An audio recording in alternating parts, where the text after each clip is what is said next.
Understanding nutrition. What are vitamins and minerals? Vitamins and minerals belong to a group of nutrients called micronutrients, so called because they are needed in comparatively small amounts compared to another group called macronutrients, which include protein, fat, and carbohydrates. Although vitamins and minerals are nutrients your body needs in small amounts, they are essential if you are to stay healthy. In the early 20th century, the Polish biochemist Casimir Funk discovered the first set of micronutrient structures within food. He termed these compounds vitamins, vita for life, and amines as the term used to describe organic compounds that are organized around nitrogen. These special molecules were isolated from foods and became the new heroes of health, providing cures for diseases known to be caused by nutritional deficiencies, such as scurvy or beriberi. Within food, vitamins are created by the plant itself, whereas minerals are drawn into the plant from the soil and water. When found in their natural environments, vitamins and minerals are made up of interconnected parts, like those in a jigsaw puzzle, that work as a team to nourish and protect the plant, and therefore us when we consume them. All pieces are needed to achieve the full benefit of a particular vitamin or mineral. Why aren't we getting enough nutrition? I often hear it said that we don't need to take supplements if we are eating a balanced diet. But while it is true that wholesome food is the foundation on which we build our health, food supplements can have a fundamental part to play in living well, protecting against stress, and bridging the gap between feeling okay and feeling well. In our modern world, there are several factors that are muddying a once simple and still crucial relationship with good food. 1. Our food doesn't contain the nutrients it once did. 2. We follow a Western diet. 3. Our diets are not sufficiently diverse. 4. Our nutrient needs are changing. 5. Prescription medicines are on the rise. All of these factors taken together means that there is so often a gap between the nutrients we require and what we are getting through our food. Supplements can help to bridge this increasing gap, even when eating a healthy diet. This is especially true during times of illness, regular intense exercise, and during pregnancy and breastfeeding, as examples. If you follow a vegetarian or vegan diet, you may also find it harder to access all required nutrients, especially iron and vitamin B12. In these cases, supplements are also recommended. I have found that many of us have had marginally sufficient levels of nutrients in order to tick over throughout our lives so far. However, there is a vast difference between ticking over and feeling your best. It can be easy to accept regular colds, bloating, or hormonal imbalances as just something that happens to you, but really, if your body is working well, these experiences should and could be few and far between.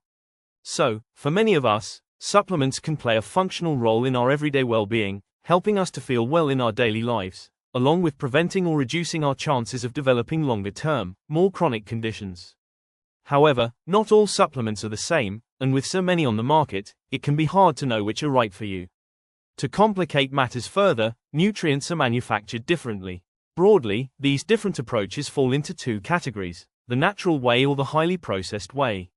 Just as with ultra-processed, synthetic foods and more natural whole foods, the benefits of these two processes can be very different. Why does supplement need to be natural? While the discoveries of scientists such as Casimir Funk offered pioneering treatment of some nasty conditions, the unintended consequence was that it marked a shift in our relationship with food. As popularity for supplementation rose, in part due to food shortages caused by the Second World War, there was increased demand to make vitamin supplements cheaper and production more scalable. By the mid-20th century, these natural compounds were no longer being extracted from food, but synthetically created within a laboratory. The problem with this highly processed or synthetic method is that it misses many of the components found in a natural nutrient.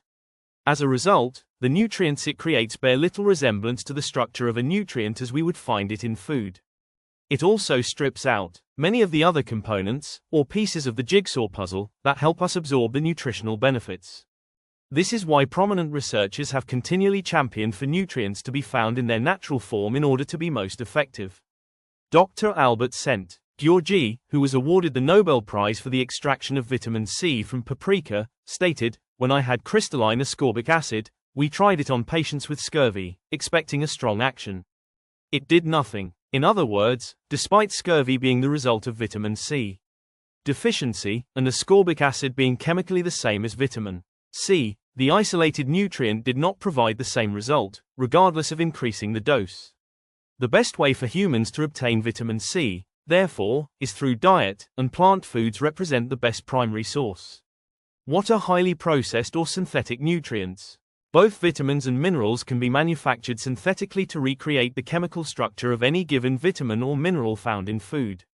Indeed, this is the most common production method, thanks to its low cost and scalability. Production is dominated by three large pharmaceutical companies, La Roche, AEC and BASF, all of whom can produce on a vast scale. As we have seen, a good example of the synthetic approach is vitamin C. The structure of vitamin C in its natural state includes over 20 different compounds, the majority of which are a group of plant chemicals called ascorbates. One of these, known as ascorbic acid, has been identified as one of the most active parts of the vitamin C jigsaw. For this reason, manufacturers of these highly processed nutrients focus on reproducing ascorbic acid alone, by mixing cornstarch with sorbitol, and frequently label it, misleadingly, as vitamin C. But what of the other components in the jigsaw puzzle? Where are they at the end of this highly processed method? There are many who believe that there is no difference between the natural nutrient and the synthetic version, that the body does not know the difference. However, an increasing number of professionals and consumers, encouraged by research, are challenging this approach and seeking a more natural production method. What are natural nutrients? In contrast to highly processed synthetic nutrients, natural nutrients reflect the more comprehensive structure of a nutrient as it is found in nature, i.e., the full jigsaw, and therefore offer an advantage over synthetic forms. Not only in terms of the health benefits but also as a way of respecting the innate relationship that our bodies have with natural food and its connection to our well-being, which can never be superseded, despite our scientific advances. A good example of the codependent relationship between our health and nature is seen by looking at how plants process nutrients on our behalf. The root system of a plant draws minerals from the soil, calcium carbonate, for example, into the plant's cells. These minerals are then metabolized by the plant, converting them into plant-bound forms that we can then process easily once we eat them. Crucially, this clever natural process within plant life removes unwanted material, like the carbonate in calcium carbonate, for example, that we would not be able to process effectively. Humans and most animals can't, obviously, eat soil and transform nutrients within it into a form that our bodies can use, hence the historic need to obtain our vitamins and minerals through food. This is a very basic but powerful and awe-inspiring example of our reliance on nature. Natural nutrients, as opposed to highly processed, synthetic recreations of chemicals found in plants, are created by replicating this plant process within a controlled laboratory setting. This generates nutrients in a form that our bodies can recognize and use with ease. Not only is this approach intuitive and respectful to our relationship with nature, but it has also been shown in scientific literature to have health advantages too. Perhaps you can understand why I am so committed to this way and why we use only natural nutrients at Wild Nutrition. When I started my business, over 99% of the supplement market comprised highly processed products, and I was tentative, but not put off, about how our approach would be received by both consumers and the industry. Our vision, which we labeled our food grown philosophy, was born of the belief that the best form of nutrition is the food nature provides. Essentially, the food grown philosophy is ultimately one of reverence for our innate connection to nature.